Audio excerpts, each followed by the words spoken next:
Welcome to WB arts education channel. আশা করছি তোমরা সকলেই খুবই ভালো আছো।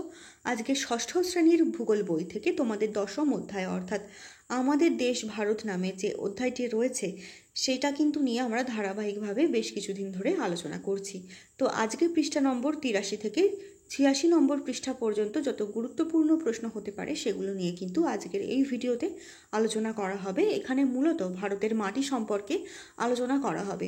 এখানে প্রায় 30টার মতো প্রশ্ন নিয়ে কিন্তু আলোচনা করা হচ্ছে, তাই প্রথম থেকে শেষ পর্যন্ত ভালোভাবে ভিডিওটা দেখো। আশা করছি তোমাদের জন্য এটা হেল্পফুল হবে। দরকার হলে তোমরা কিন্তু খাতায় তুলে নিতে পারো এই প্রশ্ন উত্তরগুলো। তাহলে চলো শুরু করছি আজকের আলোচনা পর্ব। দেখো, একের দাগে বলা হয়েছে মাটি কাকে বলে। মাটি হলো পৃথিবীর উপরিভাগের নরম আবরণ। বহুকাল ধরে ভূমিক্ষয়, আবহবিকার ইত্যাদি বিভিন্ন প্রাকৃতিক ও রাসায়নিক পরিবর্তনের মাধ্যমে পাথরের টুকরো থেকে মাটির সৃষ্টি হয়। 2 নম্বর প্রশ্ন, পলি মাটি কাকে বলে। নদীবাহিত পলি সঞ্চয়ের ফলে যে মাটি সৃষ্টি হয় তাকে পলি মাটি বলে। 3 দাগের প্রশ্ন, পলি মাটি চাষের জন্য কতটা উপযোগী। পলি মাটি উর্বর হওয়ায় এখানে প্রায় সব ধরনের ফসলই চাষ করা হয়ে থাকে, তাহলে বলা যায় যে পলি মাটি কিন্তু চাষের জন্য বেশ উপযোগী মাটি। তারপর দেখো 4 দাগে বলা হয়েছে কোন কোন জায়গায় পলি মাটির আধিক্য দেখা যায় অর্থাৎ বেশি পরিমাণে দেখা যায়। তো দেখো, নদীর প্লাবনভূমি, বদ্বীপ অঞ্চলে পলি মাটি দেখা যায়। 5 দাগে বলা হয়েছে খাদার কাকে বলে। দেখো, নদী তীরবর্তী উর্বর নবীন পলি মাটিকে খাদার বলে। এই প্রশ্নের যে উত্তর, সেই উত্তরে এই নবীন পলি মাটি এই কথাটা কিন্তু সব থেকে গুরুত্বপূর্ণ, তো এইটা ভালোভাবে মাথায় রাখবে। এই খাদার আর ভাঙর কাকে বলে, এগুলো কিন্তু খুবই ইম্পর্টেন্ট প্রশ্ন এখান থেকে।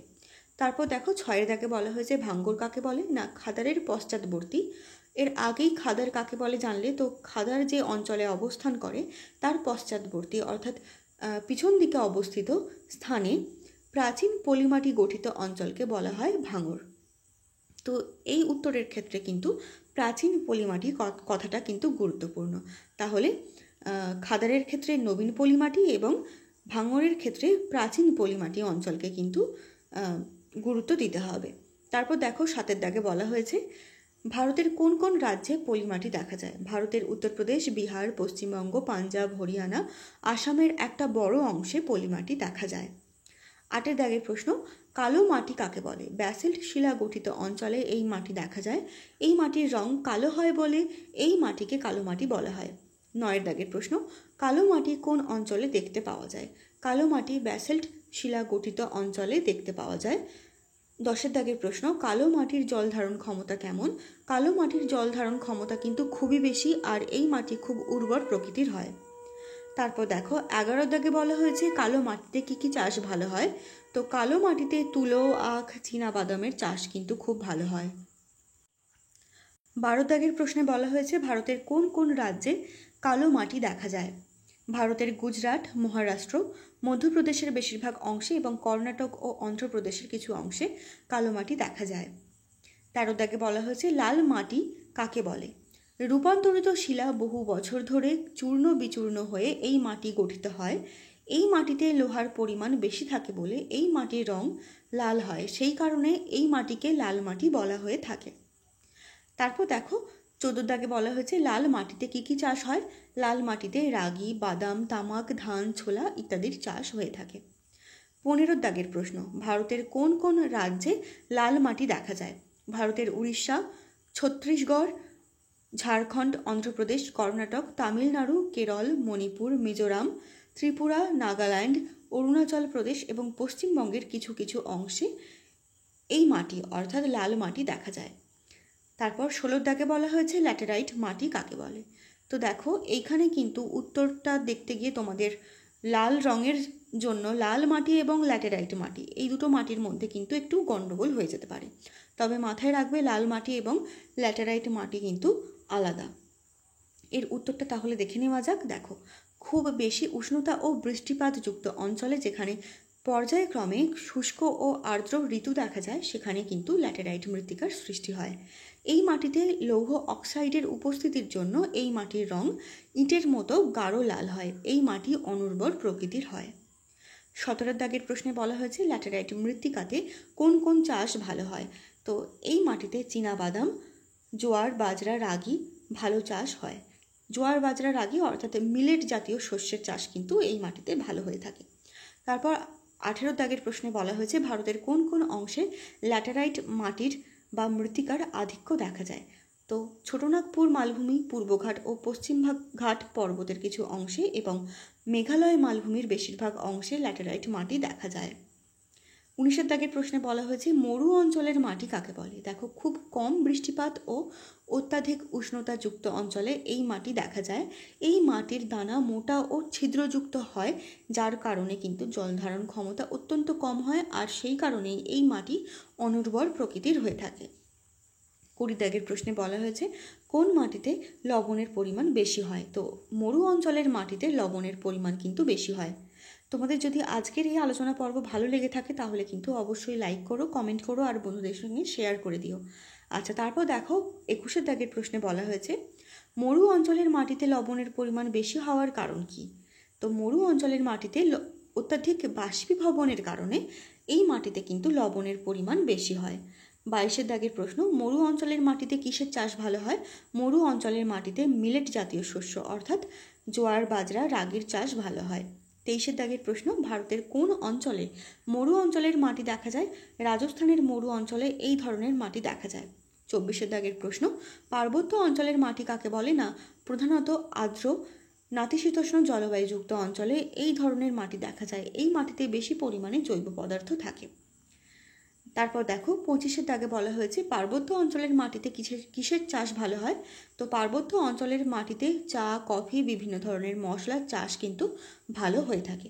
26 দাগের প্রশ্ন ভারতের কোন কোন অঞ্চলে পার্বত্য অঞ্চলের মাটি দেখা যায়। ভারতের হিমালয় পার্বত্য অঞ্চল, পশ্চিম ঘাট পর্বত এবং দাক্ষিণাত্যের নীলগিরি পার্বত্য অঞ্চলে এই মাটি দেখা যায়। 27 দাগের প্রশ্ন মাটি কোন কোন কাজে ব্যবহৃত হয়। এটা তোমরা কম বেশি সকলেই জানো, তবুও এখানে দেখো পয়েন্ট আকারে লিখে দেওয়া হয়েছে। প্রথমেই তোমরা লিখবে বিভিন্ন কাজে মাটির ব্যবহার, তারপর 1, 2, 3 বা ক খ করে তোমরা পয়েন্ট করতে পারো। দেখো প্রথম পয়েন্টে বলা হয়েছে কৃষিকাজ ও উদ্ভিদ রোপণ করার ক্ষেত্রে মাটি অপরিহার্য। তারপর ক্ষয়ের দাগের পয়েন্ট বিভিন্ন জীব মাটিকে নিজেদের আবাসস্থল হিসেবে ব্যবহার করে থাকে।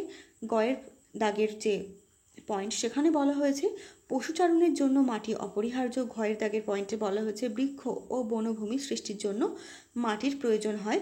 উঙর দাগের পয়েন্টে বলা হয়েছে কুটির শিল্পের কাজে ব্যবহৃত হয়ে থাকে মাটি। চয়ের দাগের প্রশ্নে বলা হয়েছে প্রতিমা নির্মাণের কাজে মাটি ব্যবহৃত হয়ে থাকে। তারপর 6 দাগের পয়েন্টে বলা হয়েছে ঘরবাড়ি নির্মাণের কাজে অনেক সময় মাটি ব্যবহার করা হয়ে থাকে। আসল কথা হলো মাটি না থাকলে স্থলজীবী প্রাণীকুল গড়েই উঠত না। তারপর 28 দাগের প্রশ্নে বলা হয়েছে মৃত্তিকা ক্ষয় কাকে বলে। দেখো বিভিন্ন প্রাকৃতিক ও মনুষ্য সৃষ্ট কারণে যখন মাটির ওপরের স্তর আলগা হয়ে যায় এবং মাটির উর্বরতা শক্তি কমে যায় তখন তাকে মৃত্তিকা ক্ষয় বলা হয়ে থাকে। 29 দাগের প্রশ্নে বলা হয়েছে মেঘালয় রাজ্যের চেরাপুঞ্জিতে প্রচুর বৃষ্টিপাত হওয়া সত্ত্বেও এখানে চাষবাস ভালো হয় না কেন। এটা কিন্তু খুবই ইম্পর্টেন্ট একটা প্রশ্ন এবং এই প্রশ্নটা কিন্তু তোমাদের বইয়েতে দেওয়া রয়েছে। দেখো তার উত্তরটা দেখে নাও। মেঘালয় রাজ্যের চেরাপুঞ্জিতে প্রচুর বৃষ্টিপাত হওয়ার ফলে এখানের মাটি অধিক পরিমাণে ক্ষয়প্রাপ্ত হয়, তাই এখানে প্রচুর বৃষ্টিপাত হওয়া সত্ত্বেও ভালো চাষবাস করা সম্ভব হয় না। 30 দাগের প্রশ্ন সেখানে বলা হয়েছে মৃত্তিকা সংরক্ষণের উপায় কী অথবা মৃত্তিকা ক্ষয় প্রতিরোধের উপায় কী। উত্তর দেখে নাও। দেখো মৃত্তিকা সংরক্ষণের উপায় বা মৃত্তিকা ক্ষয় প্রতিরোধের উপায়। কয়ের দাগের পয়েন্টে বলা হয়েছে গাছ কাটা বন্ধ করতে হবে কারণ গাছের শিকড় মাটি শক্তভাবে আঁকড়ে ধরে রাখতে সাহায্য করে। ক্ষয়ের দাগের পয়েন্ট অনিয়ন্ত্রিত পশুচারণ বন্ধ করতে হবে। গয়ের দাগের পয়েন্ট পাহাড়ের ঢালু অংশে ধাপ কেটে চাষ করতে হবে যাতে পাহাড়ের গায়ে ধাপ কেটে দিলে পাহাড়ের মাটি কিন্তু কম ক্ষয়প্রাপ্ত হয়। তারপর ঘয়ের দাগের পয়েন্টে বলা হয়েছে মাটি থেকে যথেচ্ছ পরিমাণে খনিজ সম্পদ আহরণ বন্ধ করতে হবে। উঙর পয়েন্টে বলা হয়েছে বেশি পরিমাণে গাছ লাগাতে হবে। এছাড়া আরও অন্যান্য পয়েন্ট তোমরা যদি চাও সেগুলো লিখে দিতে পারো। এগুলো মূলত 3 নম্বর বা 5 নম্বরের প্রশ্ন হিসেবে কিন্তু পড়ে, তো সেই কারণেই এখানে এই কটা পয়েন্ট লিখে দেওয়া হয়েছে। তোমরা চাইলে এখানে আরও একটা দুটো পয়েন্ট যুক্ত করে নিতে পারো। তো এই ছিল আজকের আলোচনা। ভালো লাগলে লাইক, কমেন্ট এবং বন্ধুদের সঙ্গে শেয়ার করে দিও। আর যারা চ্যানেলে নতুন এসেছো তারা অবশ্যই চ্যানেলটিকে সাবস্ক্রাইব করে রেখো।